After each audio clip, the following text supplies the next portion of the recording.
तुम्हारी यात्रा यहीं समाप्त हुई कुमारी। अब समय आ गया है कि तुम महाकाली में समा जाओ।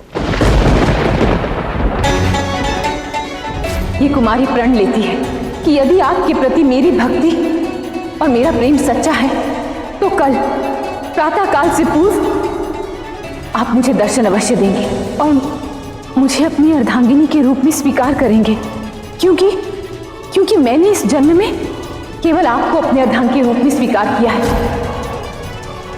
नहीं महादेव, मैंने प्रण लिया था कि जब तक मैं आपको अपने अर्धांग के रूप में प्राप्त नहीं कर लेती, मैं आपकी प्रतीक्षा करती रहूंगी। और यदि अब मैं महाकाली में विलीन हो गई तो न केवल मेरे प्रण और मेरे प्रेम, अपितु आपका भी अपमान होगा महादेव, और वो मैं कदापि होने नहीं दूंगी। तो फिर क्या अभिलाषा है तुम्हारी?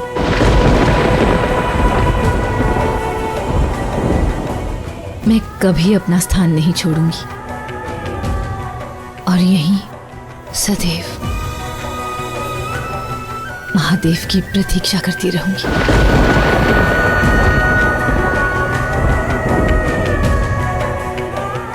महादेव के प्रति तुम्हारा ये प्रेम और श्रद्धा सृष्टि अनंत काल तक स्मरण करेगी और साथ ही तुम्हारे नाम का इस स्थान पर एक मंदिर बनेगा।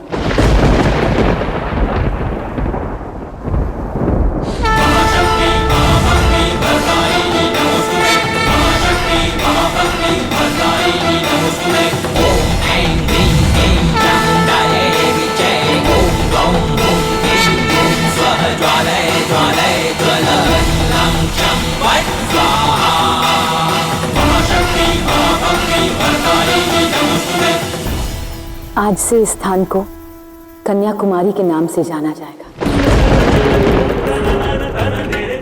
और भले ही तुम महादेव को पाने का अपना प्रण पूर्ण नहीं कर पाए, किंतु जो भी कन्या इस मंदिर में आएगी वो अपना मन चाहा वर अवश्य प्राप्त करेगी। हाँ कुमारी, तुम महाकाली का एक अंश हो, इसलिए तुम संसार द्वारा एक देवी ही कहलाओगी, देवी कन्याकुमारी।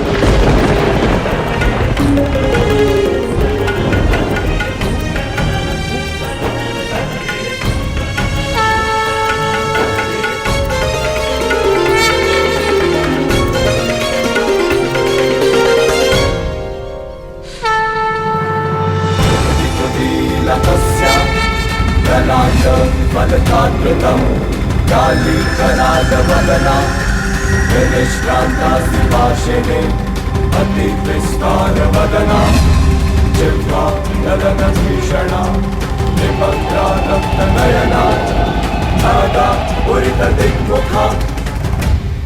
चलिए महादेव, अब मुझसे और प्रतीक्षा नहीं होगी, मुझे अपने घर कैलाश जाना।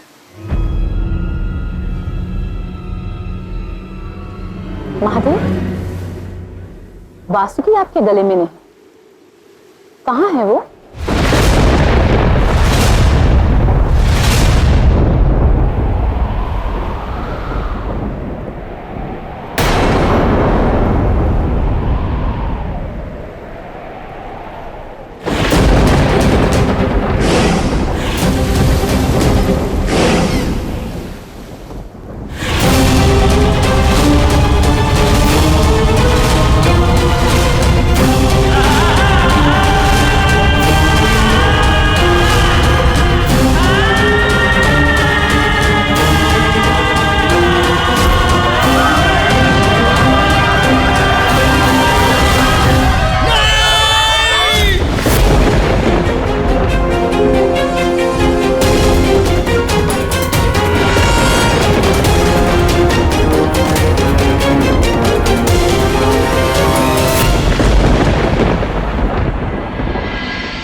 इस बार मत कहिएगा कि जो कुछ भी हुआ उसमें मेरा कोई दोष नहीं और मुझे ग्लानि बोध नहीं होना चाहिए।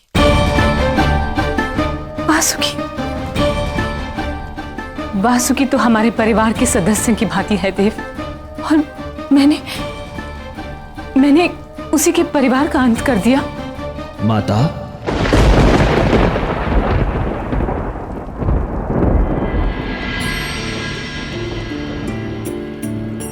मेरे मन में आपके लिए कोई रोष नहीं है। वासुकी,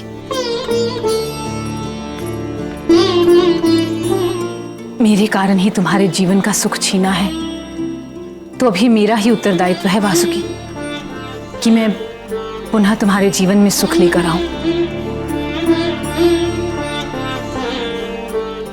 गौरी, मैंने निश्चय कर लिया है महादेव कि मैं वासुकी को उसकी बहन अवश्य दूंगी।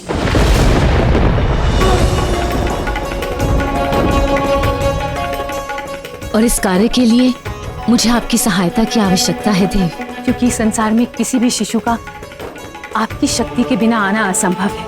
इसलिए मैं चाहती हूं कि आप वासुकी के लिए एक नाग कन्या का सृजन करें। नहीं गौरी, इस बार मैं तुम्हारी सहायता नहीं कर सकता। वासुकी की बहन के जन्म से एक नए संकट का उद्भव होगा, जिससे समस्त सृष्टि का काल चक्र प्रभावित होगा। और मैं अकेले वासुकी के सुख के लिए मैं संसार को कष्टों के सागर में नहीं डुबो सकता गौरी। मैं आपको आश्वस्त करती हूं देव, वासुकी की बहन के जन्म के पश्चात जो कुछ भी होगा उसका उत्तरदायित्व मेरा। देव, क्या आप अब भी अपनी अर्धांगिनी का निवेदन स्वीकार नहीं करेंगे?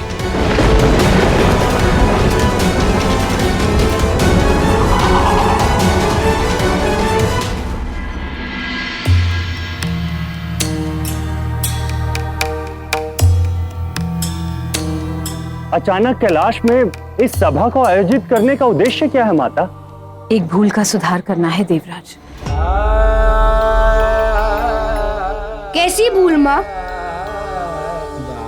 वासुकी ने मेरे कारण अपनी बहन को खो दिया गणेश, इसीलिए मैंने उसे एक बहन देने का आशीर्वाद प्रदान किया है। किंतु माता, एक नाग को इतना महत्व क्यों? क्यों? क्योंकि किसी को कितना महत्व दिया जाएगा ये उसका जन्म नहीं, उसके कर्म निर्धारित करते हैं। और वासुकी वही नाग है देवराज, जो हलाहल के चारों ओर लिपटकर उसकी ऊष्मा को खींचकर महादेव के कंठ की रक्षा करता है।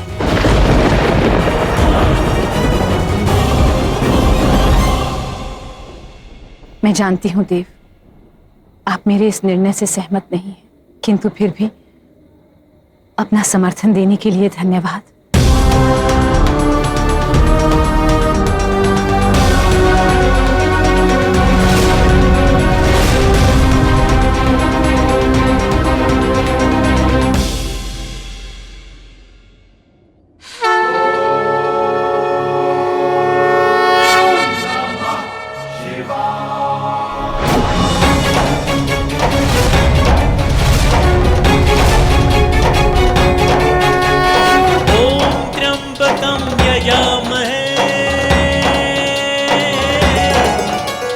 सुगंधिं पुष्टिवर्धनम् त्र्यंबकं यजामहे